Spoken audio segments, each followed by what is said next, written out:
From the headquarters of Ramsey Solutions, this is the EntreLeadership Podcast, where I take calls from leaders like you about what it takes to win at any stage of business and leadership. I'm Dave Ramsey, your host, with over 30 years of experience leading in the trenches right alongside you. In other words, this is not a show about theory. This is a show about how I actually run this business, how I grew it from a card table in my living room. And I've done a lot of stupid stuff, so I can help you avoid some of it. If you want to talk about your business, you got questions about leadership, the phone number is 844-944-1070. Or if you want to drop a line to us, we'll get you on the line by going to EntreLeadership.com/ask. EntreLeadership.com/ask. David's up first in Richmond, Virginia. Welcome to the EntreLeadership Podcast. It's nice to be here. I'm actually talking to you. I've read all your books, and I've been a part of your classes like 3 or 4 times just because I like doing them. Thank you. So my question for you is from the perspective of a founder of a now family enterprise, what suggestions would you give someone who is of, I would say, a newer generation of a family business so that we can foster stronger relationships within the family in the business so we can keep prospering going forward? I don't know what you mean. Okay. Try again. I'm the fourth generation of my family's business. With my sister and my cousins and I, we're in the construction supply industry. Okay. And so my great-grandfather and my grandfather both were the founding family members of the business. Gotcha. My grandfather's still around. He's in his 90s. Wow. My dad is our CEO. My aunt is our executive vice president. And we've got over 175 employees. And now, I'd say the fourth generation, myself, my sister, my cousins, and I are in, I would say, positions within the company that we actually have more interaction with my dad, my grandfather, my aunt, but we've never really worked together. And so what I've tried to start doing with the fourth generation is us meeting together regularly. And now as a family, we're having legacy conversations, very much to your book, The Legacy Journey. But I don't know what else to help do to prosper. I feel like there are a lot of conversations of kind of like when people die, who gets what? And I'm kind of like, I just want the business to keep going another 100 years. It's like, and I don't know what else to do. So I'm seeking advice. Very good. Okay. The Cathy family, we've talked to them a lot about this at Chick-fil-A, and they've done a great job with it, so much so that Harvard has done a case study on their transition plans. They do have generational meetings, like you're doing your Gen 4 meeting that you formed. Very wise. Good move. And they'll bring in some of the people from the other generations to coach that generation.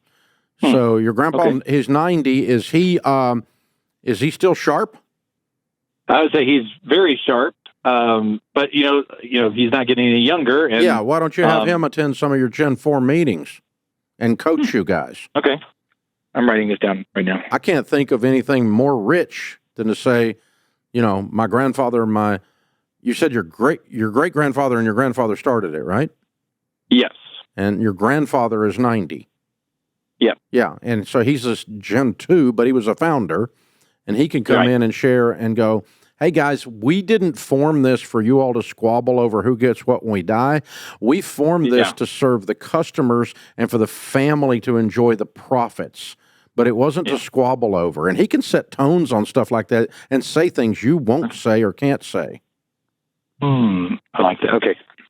And you could actually prompt him before he gets there.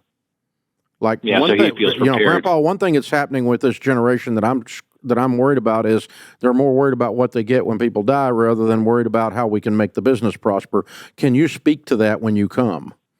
Give him a script, give him a little prompt, and he loved to say that stuff, I bet. Yeah. Cool. And, they'll take it from him. They won't take it from you. Right. And now, are you guys doing a really good job of separating ownership is different than working in the business?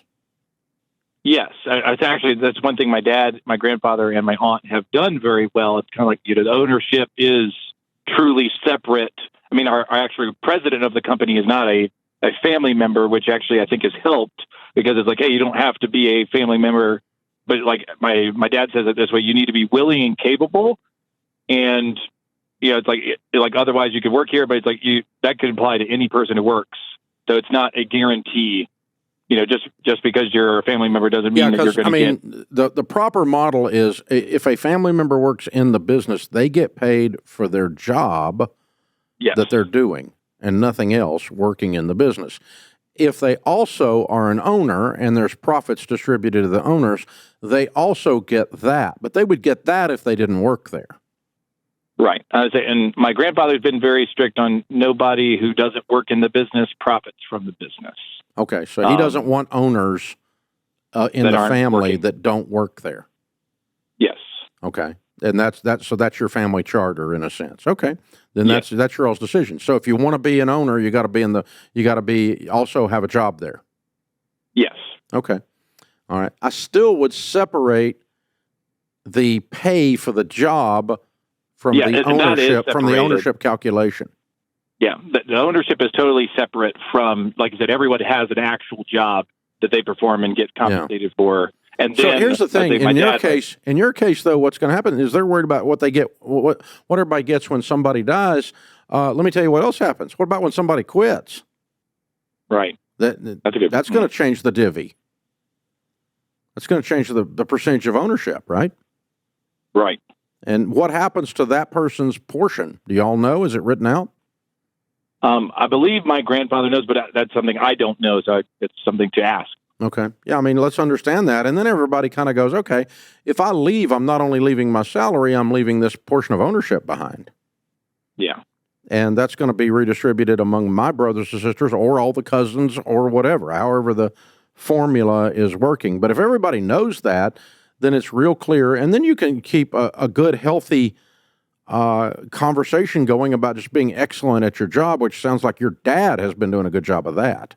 Yes. He's done a fantastic job of growing the company and growing the family culture. Very much like our customers tease us as being the Chick-fil-A of the, I would think, construction supply industry. It's like, good. And that's what we want because we want people to feel like they're known and they're teasing valued. you because they're jealous. Yeah. They want to be you. Because you're doing something very unusual and very intentionally. It sounds like you guys are way ahead of the curve. Congratulations. And hats off to your grandpa and your dad. And your aunt, they've really pulled together a great thing here. And obviously they've mentored you well because the way your knowledge base on this and the way you're asking these questions is wisdom. So very, very well done, David. Very proud of you. Good stuff. Excellent, excellent work. Yeah, family business is a lot of fun if it's done right, but your family business is never going to be any more functional than your family is. So if your family is by and large crazy, don't expect them to come down to the office and be sane. It's not how that works. Whatever's strong about the family will be strong at the office. Whatever's weak about the family will be weak at the office. Expect that to duplicate itself. This is the EntreLeadership Podcast.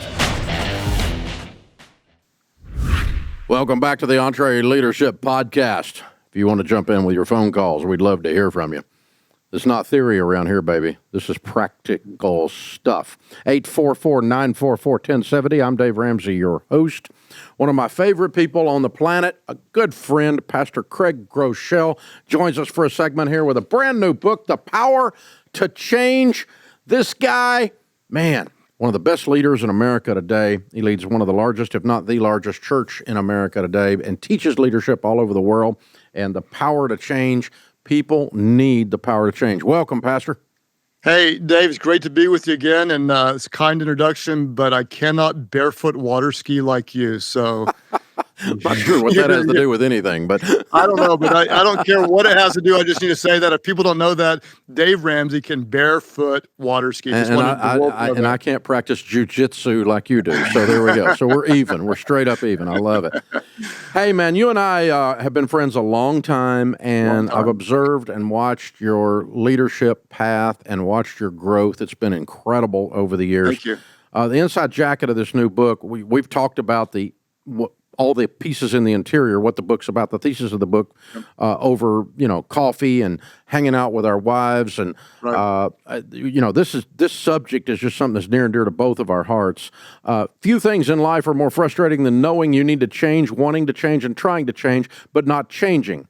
Pastor and best-selling author Craig Groeschel knows what it's like to be caught in that demoralizing cycle. The Power to Change, Mastering the Habits That Matter Most. It comes out this week. Go ahead and get it right now. This is an absolute must. Craig is a regular speaker at EntreLeadership Summit, and there's a reason, and you're going to find out why as we spend time together here. So when it comes to mastering the habits, your subtitle here, which I love, a great subtitle, Mastering the Habits That Matter Most, what are one of the two of the personal habits that matter here? Well, first, thanks for the compliments on the book. And I would say, the core message of this book really is what you do all the time, Dave, is you're helping people change kind of their identity and their financial habits and so much more than that. And so what's interesting is a lot of people talk about, what habits do we need? And I would start and say, before we look at what you want to do, take a step back and say, who do you want to become? And a lot of times people are trying to really change external behaviors, but if we're just changing external behaviors without changing our heart, the behaviors tend to go back to where they were. And so before we start with the do, what I like to do is try to start with the who and say, who do you want to become? Because if you think about it, what is it that drives our habits for better or for worse? It's typically our identity. I could say it this way, if you want to sound like Dr. Seuss, that you do what you do because of what you think of you. Our identity tends to determine what we do. And there's an interesting study, Dave, that I quote in the book that, and I don't know how they came up with this, it's way above my pay grade, but this one study shows that in any kind of situation, whenever you face a decision, some kind of potential confrontation or whatever, you subconsciously in a millisecond ask 3 questions that in your brain you ask some version of, what type of a person am I? What kind of a situation is this? And what does someone like me do in a situation like this? And we do it over and over and over and over again. So if your alarm goes off, what kind of person am I? I'm the type of person who hits snooze and stays in bed. Or I'm the type of person that jumps out of bed and attacks the day. So your identity drives your action. So before we look at the external habits, we start with the internal identity.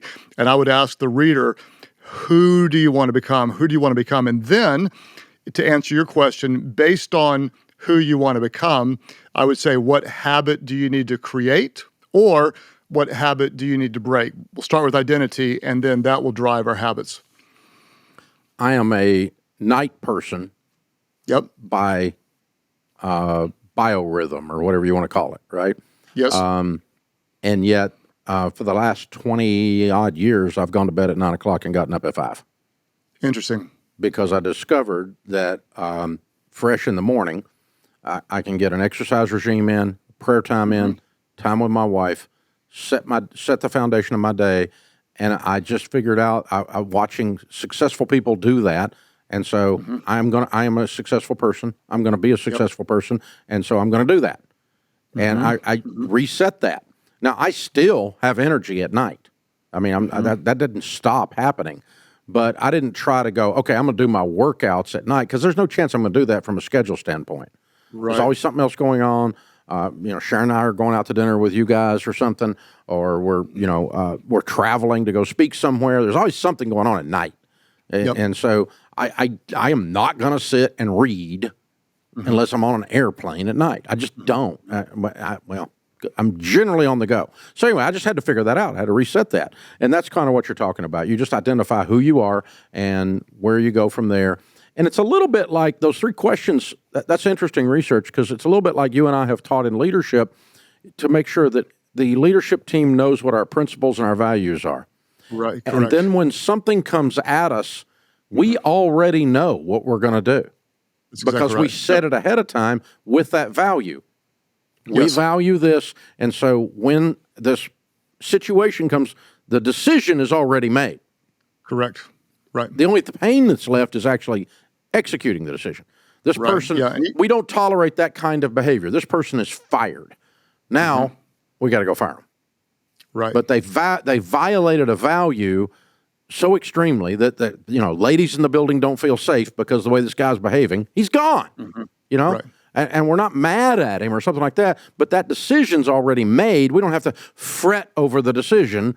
The values made the decision. Our identity made the decision. That's the same thing you're talking about, right? Yeah, 100%. And you've taught that in leadership well. And I've always admired that you're going to create a culture based on your values. And so we're the type of organization that celebrates this type of work, or that we're the type of organization that doesn't allow this kind of behavior. And that's the same thing we're going to do is in our mind is we're going to say, I'm the type of person who, this is who I want to become. And then when you know who that person is, let's say I look at you and let's say you say, okay, you get up early in the morning and you work out and you read. And I say, okay, Dave is successful and that's part of his story. So I want to adopt one of those mindsets. So my first one might be I get up early and I'm going to start there. And then once I get up early, that's going to reaffirm the identity that I am a successful and disciplined person. That I may take another one of your disciplines and I'm going to read my Bible in the morning. And that's going to reaffirm I'm a successful. And then over time, I'm not trying to be someone who gets up early and reads the Bible and works out. It's a part of my identity. So my identity drives my habits, and my good habits reinforce my identity. And then we're not trying to be something else. We're actually, this is who we are. And the fun thing is that it's really, a lot of times people get overwhelmed by change. Like I have to change all these things to get there. We talk about just doing it one small thing. You say baby steps, right? Right. You take this one baby step, followed by another, then you get the debt snowball. And this is similar to change as one small change at a time. And you start getting the cumulative exponential power of a totally transformed life. Absolutely. You move 1 degree at a time. I mean, 1 degree at a time. And you read 2 pages a day. And by the end of the year, you've read a bunch of pages, but everybody's all worried about the whole book. And so this incremental, constant rhythm of change, constant rhythm of application of the new discipline is more important than trying to swallow the whole frog at once. It's just, you can't get it done. Can't get it done. Craig Groeschel is my guest. He has a new book called The Power to Change. You need to read it immediately. Mastering the Habits That Matter Most. Now, some people watching or listening to our podcast, the EntreLeadership Podcast, don't know you have a very successful leadership podcast as well. I am a consumer of it. I listen to you on my walk or my drive to work or whatever I'm doing in the morning. It comes out, if I remember, Thursdays, one Thursday every month, right? First Thursday every month. First Thursday every month. If you listen to it, which I am humbled by, you would have heard yourself 2 times. You're one of the only 2-time guests on the podcast, and your leadership contribution, both personally and publicly, is made such a big difference in my life. Well, somebody canceled, and you had to get somebody. So. Call Dave. I think he's available. Oh yeah, Dave will do it. Dave will do anything. All right, and I will for you. So but I was listening a couple of weeks ago, and you were talking about this book, and I loved the 8 habits to create this. The hard right was, the no snooze was really good. I like that too, because I am a no snooze, and I always have been. I actually wake up about 6 minutes before my alarm goes off almost every day, and I get up immediately. And I'm thankful that I can still do that. I can still get up. So that's good. I do pre-decide a lot of things, so those were easy for me. I was just looking at it through my own eyes, user experience, but the hard right is a really good way to describe a little bit of what we were talking about a while ago, making a decision based on values. Talk about that one. That's exactly right. Well, the principle we talked about in the podcast was choosing the hard right over the easy wrong. And you know this in your leadership, that so often when you're faced with a situation, there's something that there's a little less resistance. There's something that appears easier. And generally speaking, not always, but generally speaking, the harder option is usually the right thing. It might be hard to say no to temptation, or it might be hard to have a developmental conversation with someone. But the principle and the habit that I'm trying to create as a good servant leader is that anytime there's a situation when I know what the hard thing is, and if it's right, is to choose it, and then to just let the results fall where they may. And what's interesting is usually the easy wrong may be easy in the moment, but over time, doing the easy thing when it's the wrong thing actually becomes really, really difficult. And so sometimes ripping the Band-Aid off or doing what's right in the moment may seem more difficult, but over time it actually becomes better. So I had a theory as I was listening to that. I want to run it past you. Yep. My theory is that the more you make the hard decisions based on doing the right thing, the easier it gets. Mm-hmm. You build the muscle. You do. To do that. You do. You do. I mean, the thing that flashed through my mind when I heard you talking about it on the podcast was, I'm bombastic, wide open, and but tender-hearted in the middle of all that. And so early in my married life and early in my leadership life, I was just hard charging and blow on by and just leave muddy boots all over everything and never bothered to apologize. Apologizing for screwing up was very hard for me to say I'm sorry. Now I say it all the time because I've got a lot of reasons to be sorry all the time. You know, it's like I screw stuff up pretty regularly. So, I mean, I have built an I'm sorry muscle. I do that, but it was very difficult for me to learn to do that. No, that's exactly right. Same thing with getting up early. It might have been more difficult for you, but after a while, your body adjusts, your mindsets adjust. When it comes to diet, it might be difficult. It was really difficult for me for years and years to say no to certain food. But after a while, I developed a taste for the ones that were a little bit, an appetite for what was a little healthier for me. And now it's easier to say no. I've built a muscle. And that's the perfect analogy. If you go to the gym and you're trying to curl 10 pounds, at first it's difficult. The motion seems awkward, but the more you do it, the more you get in a rhythm. And then it becomes a habit that you don't have to think about. And that's what we want to try to do is create multiple good, and neurologically, we're creating new neural pathways in our brain. So doing the right thing becomes easier over time. And the more we do it, the more it affirms our identity. And then like your story is a great example. What a lot of people don't know is like I met you when you had 2 radio stations. Yeah, I think that was all that you had.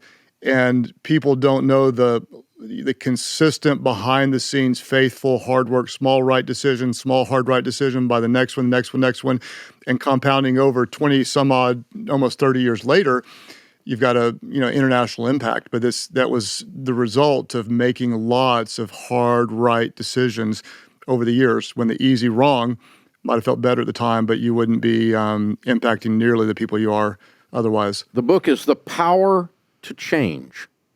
And, change is doable. And if things aren't working, change is necessary. If things are going to get better, you have to change.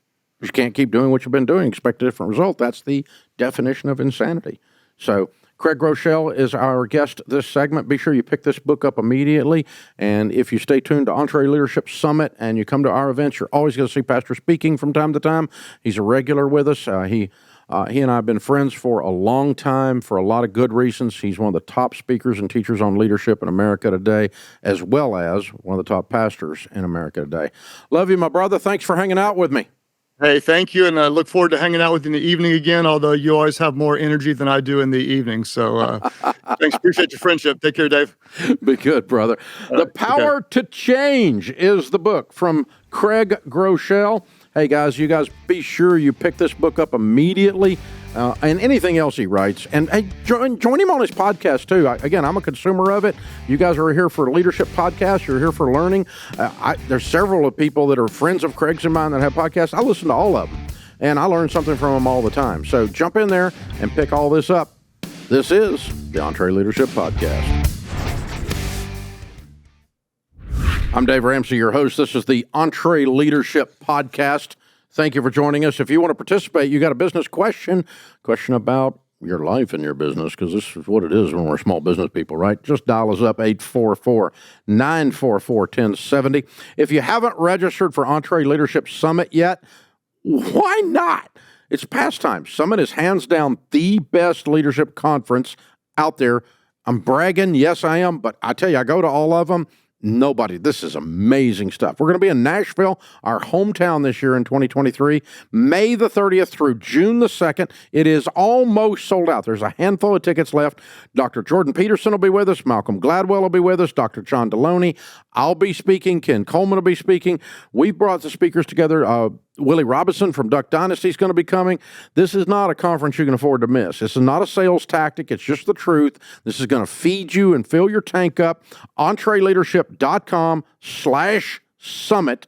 and get your tickets before they're gone. Again, it's here in Nashville, in our backyard at the fabulous Opryland Hotel complex. It's a resort deal. It's amazing. Got a river running on the inside of it if you've never been there. It's cray. So in May 30th through June the 2nd, the EntreLeadership Summit. Get your tickets at EntreLeadership.com/summit, and that'll get you rolling. Trafina is with us next in Tampa, Florida. Hi, Trafina. How are you? Hi, Dave. I'm doing well. Thank you for taking my call. Sure. What's up? Yeah, so we are a Schedule C right now. We're a LLC with a Schedule C, like pass-through tax setup. Sure. And we're looking to transition from contractors to W-2s. And I want to know what kind of business structure we should be. Like, what kind of corporation should we establish? LLC is fine. There's nothing wrong with that. Oh, it doesn't affect anything at all. We're an LLC, and we've got 1,100 on W-2. So, yeah, I mean that's a fairly standard process. How many people on will you be doing payroll for? 5. Okay, all right. I'm going to investigate the possibility of outsourcing the payroll process. Okay. With a payroll company. At 5 people, it may not make sense. When you get to 50, it always makes sense because it requires a certain amount of time to actually process the check or a direct deposit. No one does checks anymore, but the direct deposit and the withholding, which is the 941 forms. 941 forms have to be filled out with the IRS. And I mean, you can have an accounting firm locally help you with that, or you can have a payroll company help you with that. But again, I'm not positive it's going to make sense financially to hire a payroll company to do it for 5 people, but it's a pain in the butt. So outsource it. I mean, all the paperwork's it's just awful. And so get people that like doing that kind of crap, and it'll move you in that direction. So yeah, go to RamseySolutions.com and click on Tax ELP and talk with a tax professional. And they probably do bookkeeping and maybe help with small businesses, and they may be able to give you some direction too on that. And just do a little bit of research on a couple of payroll companies in your area, and they'll help you make that. But you don't have to do anything really super complicated to make that happen. So guys, that leads us into another idea. Let's talk about this for a minute, unpack it. Okay. You start with, when you start in business, we call you a treadmill operator. A treadmill operator is the person where too much of the business relies on you. Oftentimes it's 1, 2, 3 people, something like that. And you've got to level up, you've got to get where the business doesn't rely on you to show up. And then you move up to Pathfinder, which is pretty much where she is. Okay? At Pathfinder, your team, if you want to level up there, you got to get the whole team engaged and in a shared direction. But she's got some operational stuff she's doing there at that Pathfinder stage, and that's probably where that business is. And you've got some processes to put in place, and you've got to start looking at, it was hard for me to do this. I had to start looking at hiring people to do work that did not create revenue. See, I'm an old sales guy, and so I wanted everyone I hired to make me more than they cost me. Salespeople do that. They make you more than they cost you, right? People that are producing revenue of some kind make you more than they cost you. If you've got a digital marketer and they're helping you buy keywords and work on your SEO, they're making you more than they're costing you.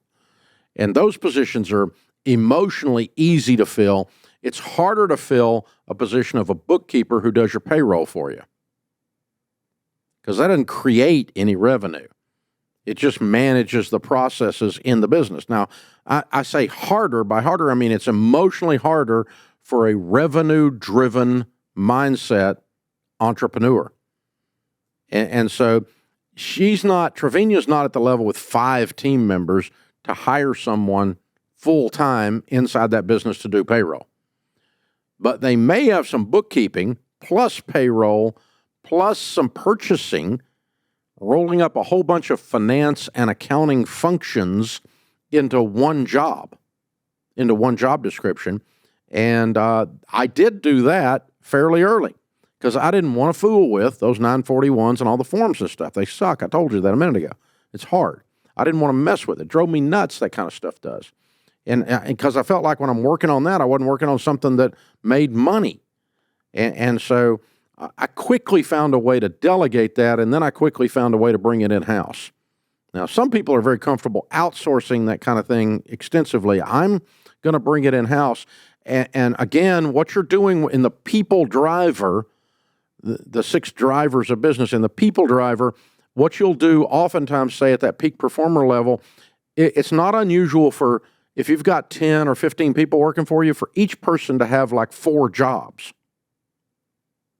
Like, again, you've got one person that does all the accounting, bookkeeping, and purchasing and payroll.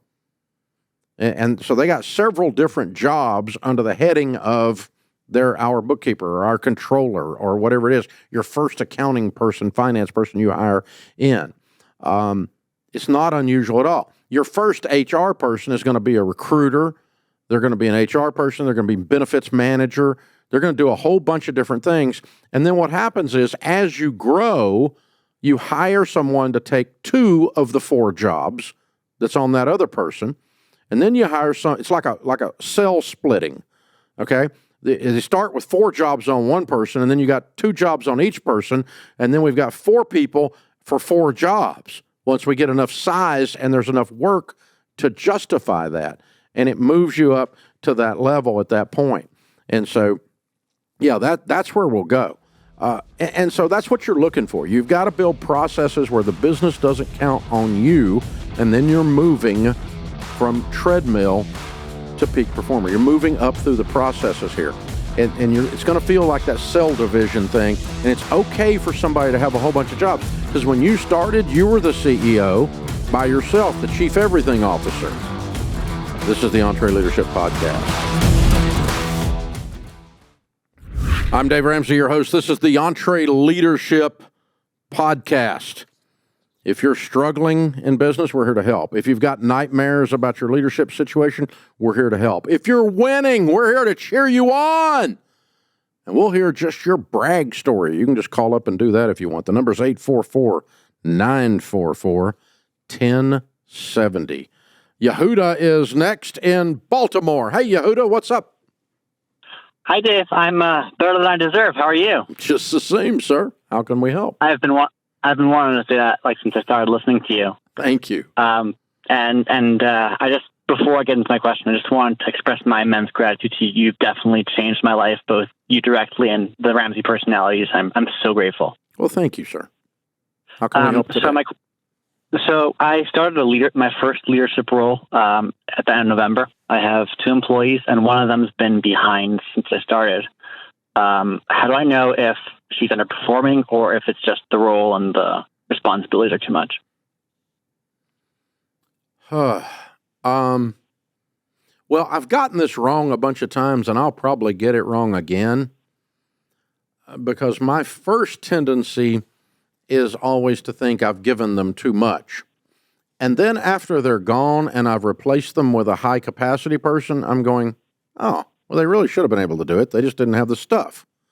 And so I tend to blame myself for saying I put too much on them as my first knee-jerk reaction, and go, okay, why do we have this, these developers can't seem to get this web page up. What's the problem? And they're slower than Christmas is the problem. Or, our timeline is unrealistic. We're asking people to do something in a time period that just doesn't work. So right. The truthful answer to your question is, how do we know which one it is? We don't. You don't. I don't. All we can do is look at it and try to make our best guess on it and go, okay. One way you can measure. Here's one thing else. I'm making this up as I go, but here's what I really do. I wonder if I can do it. And they can't get it done in that period of time, but I can. Then that tells you somebody else can. You got the wrong person, right? They're not high capacity, high performance enough. They don't have enough juice. Okay. And so whatever it is, if they're that. So like, for instance, a sales position, I've said a million times I'm an old salesman. And so, okay, this guy, this gal or this guy they can't seem to sell this product. And then I jump on the phone and I go like, I can sell 6 of them in 20 minutes. You're not even on the phone and you don't know how to talk and your narrative's awful and you're in the wrong position. So it's not the product, it's not the price, it's the person, And so, so one thing I gauge it against is, can I do it? Now, some things I'm hiring for, it's harder to judge because it's a special discipline that I don't know how to do. Like, for instance, writing code. I've never written a line of code in my life. So I can't really go, oh, well, I could do that, and why the crap can't you? I can't really apply that principle there. So I have to just gauge it and look, and then I'm going to start asking around, what is the person doing that you think you've overwhelmed? What are they physically doing? They're a bookkeeper, and the specific challenge here is that the company's behind. So I'm basically having to choose. My approach was, like you said, I would want to do her role and see how long it took me. But I really can't because I've chosen to prioritize filing, year-end things. Okay, so her job is to keep the books, and she can't keep them up. And they've been behind. Yeah. Why? Yeah. The volume. There's that much volume in a 3-person business coming at one person to keep the books that they can't keep it. It's a much bigger. It's not just 3 people. You said there was. So I have 2 people who report to me, but that's just the finance team. Ops is way bigger. It's actually I think we have maybe 200-300 ops employees. Okay, so what are the items? The bookkeeper is obviously keeping accounting books, right? So they're trying to do general ledger entries, and they're trying to do payables, and they're trying to do receivables. What are they doing? Yeah, it's that. It should include bank reconciliations. When I came in, they were a few months behind, and I came in, in November, and they were doing August. And the previous year, they were in even worse. They're just behind, and I have to choose to catch them up, regular, with compliance. And so I haven't been able to spend the time that I would like to check out her role and see how long it takes me. I've done that for specific things, but I haven't so done it for the whole role. So what I'm going to do is I need to do a bit of a work study here and say, okay, it doesn't have to be super complicated, but you need to spend a few hours understanding the actual what this person actually is supposed to be doing, okay? Right. And exactly what the elements of that are. And then you can pick up the phone and call someone else in your industry and say, hey, how much volume should a bookkeeper doing if they're doing this? How much volume should they be able to handle? Because we can't seem to get caught up, and I don't know if I've got too much volume for one person or if I've got a slow person. Tell me, and get somebody else around the business, or call an accounting firm even, and say, hey, I've got a bookkeeper, and this is what I'm asking them to do, but you can't describe yet enough what their daily job entails from a work study standpoint to be able to get an answer from an outsider. Right. You need to get your hands in this, because you're going to lose this person, or you guys are going to get your head taken off by not keeping up with your numbers. So you've got to get this fixed. This is on fire. Not having your books up to date is major. That's a problem. Yeah.